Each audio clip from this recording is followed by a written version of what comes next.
दुआ ज़हरा के Sindh high court ने बाजियाबी से मुतल्लिक दरख्वास्त पर फैसला महफूज कर लिया।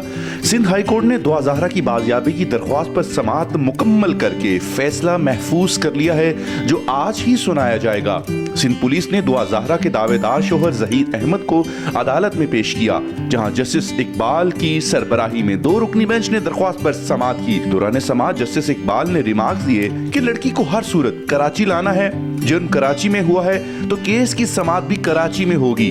दुआ ज़हरा की बाजियाबी के लिए उनके वालिद मेहदी काज़मी ने दरख्वास्त दायर की थी, जिस पर अदालत ने मुल्जिम ज़हीर अहमद को नोटिस जारी किया था। दौरान समाअत जस्टिस इकबाल ने कहा, केस इस शहर में ज़ेरे इल्तवा है, कराची में भी शेल्टर होम है, कराची में भी लड़की को कोई खतरा नहीं होगा, कराची के शेल्टर होम में भी हिफाजती इंतजामात होंगे। अदालत ने मुल्जिम ज़हीर के वकील से मुकालमा करते हुए कहा, आप चाहते हैं लड़की को कराची मुंतकिल न किया जाए। इस पर मुल्जिम के वकील ने कहा कि लड़की को कराची मुंतकिल नहीं किया जा सकता, लड़की अगर किसी से ना मिलना चाहे तो भी कोई उससे नहीं मिल सकता, अदालत भी चाहे तो लड़की से मिलने का नहीं कह सकती।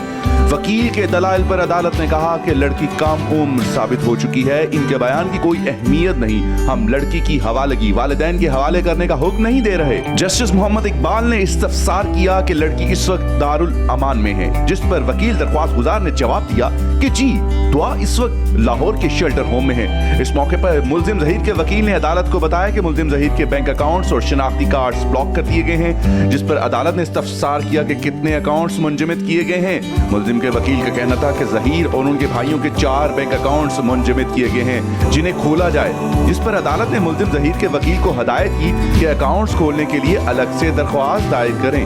दौरान समाअत सिंध हुकूमत के वकला ने भी दुआ ज़हरा को कराची मुंतकिल करने की हिमायत कर दी, जिस पर अदालत ने बाजियाबी की दरख्वास्त पर फैसला महफूज कर लिया है।